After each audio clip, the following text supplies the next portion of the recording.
Bonjour à toutes et tous et donc merci beaucoup pour l'invitation, je suis ravi d'animer cette session. On m'a demandé juste de faire un tout petit point sur le qu'est-ce que le détachement, simplement pour faire un rapide cadrage.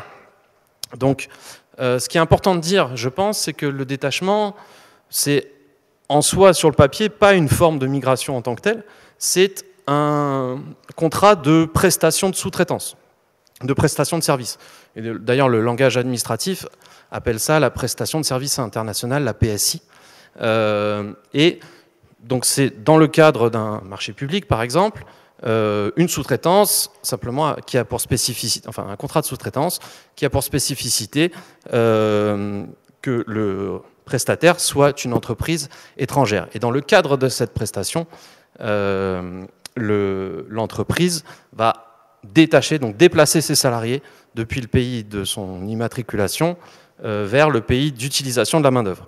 Donc ça, c'est encadré par une législation européenne qui s'appelle la directive détachement, qui date de 1996 et qui a été révisée en 2018, et qui est, disons, qui s'est construit autour de un certain nombre de jurisprudences européennes qui en fait ont légiféré à partir de sous-traitances sauvages qui ont commencé à avoir lieu dans les années 80, pour donner cette directive qui, en gros, encadre le détachement en posant un certain nombre de principes qui ont un peu évolué, mais qui restent les mêmes, qui sont d'abord un noyau dur de dispositions du droit du travail qui doivent s'appliquer dans le pays d'utilisation de la main-d'œuvre, en particulier les enjeux de salaire minimum, de taux horaire,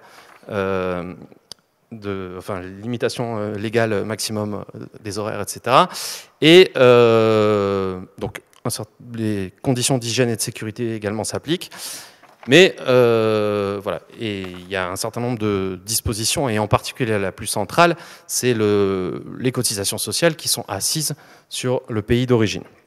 Donc ça, c'est la logique du noyau dur. Et puis, les autres dispositions d'encadrement, c'est qu'il y a interdiction d'avoir une activité habituelle, stable et continue dans le pays pour que le détachement soit une logique temporaire. C'est un peu la même logique que l'intérim, c'est-à-dire une logique conjoncturelle et non pas stable et continue, sinon il y a obligation d'immatriculation. Voilà pour le cadre. Et donc ça, c'est quelque chose qui s'est développé, donc la directive de 96, notamment qui s'est développée de manière exponentielle en France à partir plutôt du début, milieu des années 2000, notamment avec l'entrée de l'arrivée de nouveaux pays, des PECO essentiellement, dans l'Union européenne, qui ont ajouté des bassins de main-d'œuvre dans ces circulations du travail en Europe. Et voilà. Et donc c'est dans ce cadre-là que dans différents pays, en particulier la construction, si on prend le cas français, mais on le dira tout à l'heure, mais c'est 40% du détachement se fait dans la construction en France. Et donc, en termes pour vous donner des chiffres, juste, et je terminerai là-dessus, pour le cas français, vous aviez quelques dizaines de milliers de salariés déclarés détachés au début des années 2000. Aujourd'hui, on est à plus de 600 000 déclarations de détachement par an. Ce n'est pas des salariés uniques, mais c'est pour vous donner une idée de l'ampleur du développement sur ces 20 dernières années du détachement. Voilà, donc je passe la parole à François-Xavier après ce petit cadrage pour parler du cas belge. Un grand merci à toi, un grand merci pour ce cadrage. Alors, effectivement, je vais vous parler du cas de la Belgique avec un focus sur la situation d'un secteur donné qui est celui du BTP. Alors, ma présentation tiendra en 4 points principaux. D'abord, revenir sur les paradoxes de la politique migratoire belge, mais sur lesquels on va avoir des choses très similaires à ce que l'on peut observer dans la plupart des autres pays de l'Union européenne. Le fait que la Belgique est marquée sur sa politique migratoire la volonté d'avoir un cadre légal très précis, mais, et puis voilà, c'est le mais qui compte, on s'arrêtera ensuite sur l'ampleur du détachement et les conditions de travail dans le BTP, et puis on se demandera quelques pistes d'ouverture sur pourquoi autant de détachement, un tel recours dans ce secteur-là en particulier. Alors les paradoxes de la politique migratoire, c'est ce qu'on va retrouver dans la plupart des pays d'Europe occidentale, hein, qui ont une histoire de l'immigration relativement ancienne, hein, dans le cadre de la Belgique. Alors on pourrait faire comme pour l'Espagne, comme pour l'Italie, c'est un pays qui a d'abord été un pays d'immigration, mais là pour le coup plutôt avant la Seconde Guerre mondiale. Un certain nombre de Belges sont venus s'installer dans le Nord et le Pas-de-Calais, par exemple, et ont laissé les patronymes qui vont avec, sans entrer dans des détails trop personnels. Mais depuis, en gros, la Seconde Guerre mondiale, on est effectivement dans un pays d'immigration, d'une immigration très organisée, avec une immigration qui a été avec y compris des contrats d'importation quasiment de main-d'œuvre, notamment en provenance d'Espagne et surtout d'Italie, qui a été remis en cause, et c'est sur ça, ce point de détail sur lequel j'insiste juste, marqué par une catastrophe importante et qui montre les difficultés d'importer de la main-d'œuvre, et j'utilise volontairement ce mot-là, et confronté à des questions parfois éthiques ou morales. Les accords avec l'Italie, c'était en termes de quantité, c'était des milliers de postes, hein, de personnes qui étaient accueillies.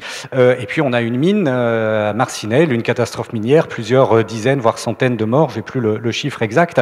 Et donc l'Italie s'est dit, ma main-d'œuvre, je dois quand même faire en sorte qu'elle soit un peu protégée. Et donc on a eu une évolution des contrats ou des accords avec les autres pays pour importer ou pour faire venir cette main-d'œuvre. Tout ça pour dire que les questions des conditions de travail se posent de manière ancienne, et l'acceptabilité de mauvaises conditions de travail se pose de manière ancienne. On a un contexte politique qui est exactement comme celui que l'on connaît en France, plutôt défavorable, voire très défavorable aux migrants. Je ne reviens pas sur ce point, même si on pourra y revenir dans des questions, mais qui est dans le même temps contrebalancé par des besoins de main-d'œuvre régulièrement réaffirmés.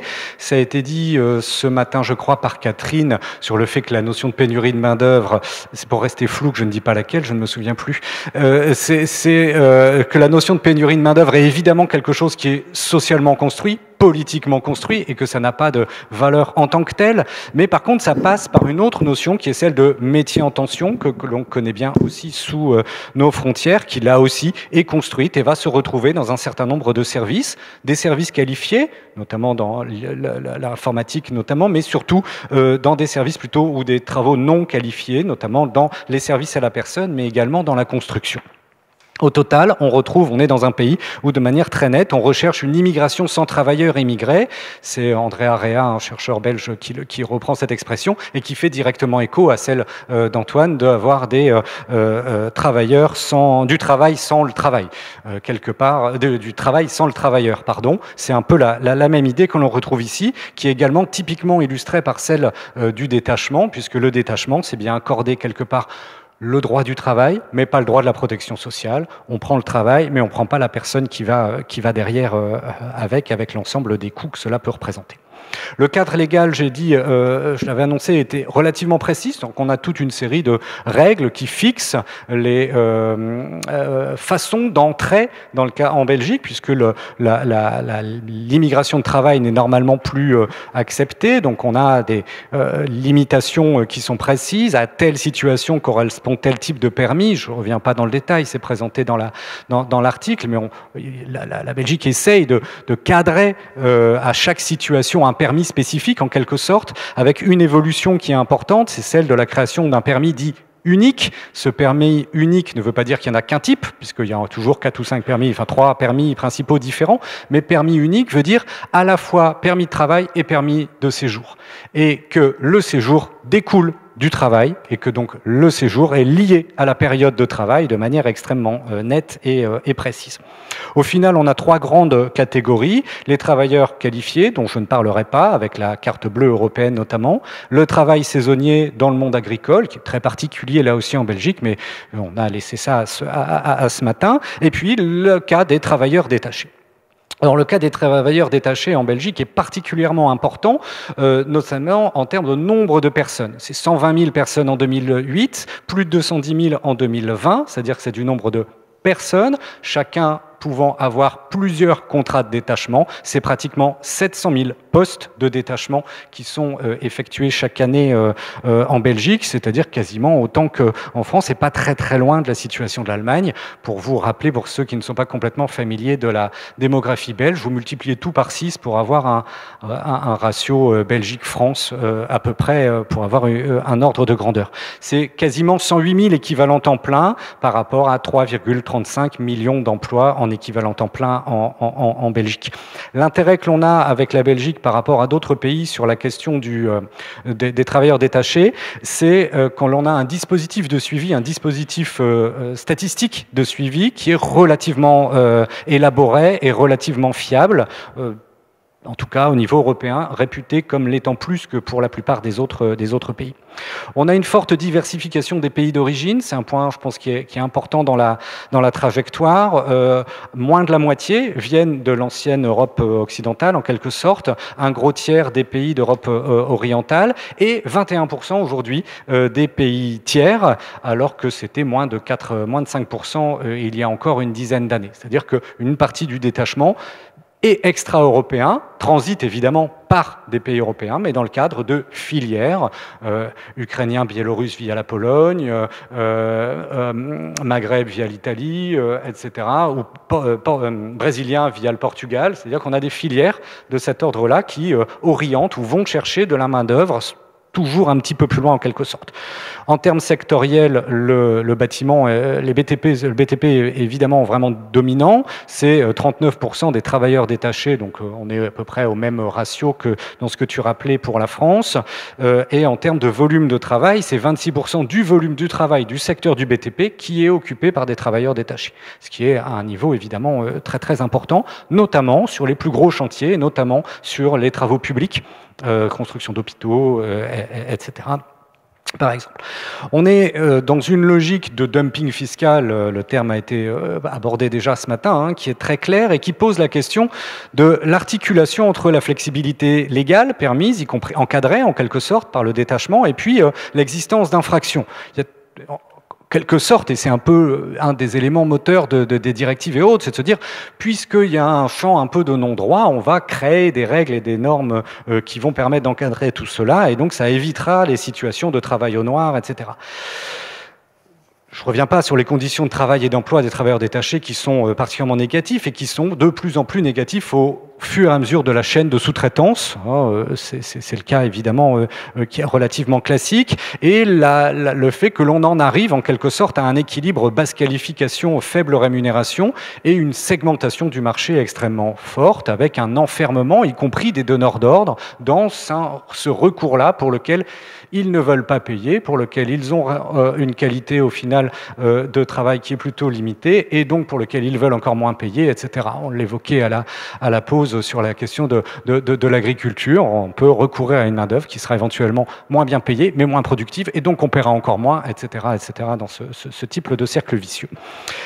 Au final, la flexibilité légale ne semble pas, quand on lit les travaux qui portent sur le travail détaché en Belgique, ne semble pas substituable aux infractions, mais plutôt complémentaire. Plus j'octroie des formes de flexibilité autorisées, plus quelque part je laisse les employeurs libres de s'en abstraire ou de s'en écarter encore plus, avec des infractions très classiques de non-paiement, y compris des salaires minima, d'infractions au temps de travail ou aux frais de logement. Alors, dernière ou avant-dernière diapo, je ne sais plus, sur le fait que quel lien, pourquoi ce lien aussi fort entre le BTP et le détachement? Il y a plusieurs éléments qui sont propres à l'organisation du travail. D'abord, la logique de sous-traitance, c'est la logique de sous-traitance en cascade qui est classique quelque part dans le BTP et qui se nourrit et qui nourrit la sous-traitance. L'existence de niches ethniques en Belgique, mais qui, je pense, se retrouve en France aussi, si je me souviens bien des travaux notamment de Nicolas Jounin, sur le fait qu'ils vont nourrir là aussi des filières bien particulières pour certains types de travaux, tel groupe pour le plâtre, tel groupe pour telle autre activité, etc. Une adéquation forte entre la logique de chantier et le détachement temporaire. Un chantier, c'est temporaire, le détachement est temporaire, même s'ils se répètent l'un et l'autre, au final, c'est cette même répétition qui se retrouve. Une relative faiblesse, le relatif est vraiment très relatif lui-même, faiblesse syndicale, notamment dans le cadre et dans le contexte belge, où où le syndicalisme est extrêmement présent, avec des taux de syndiqués qui sont bien plus élevés que ce que l'on peut connaître en France pour des raisons multiples, mais notamment institutionnelles, mais un secteur dans lequel le syndicalisme peine à rester suffisamment vivant.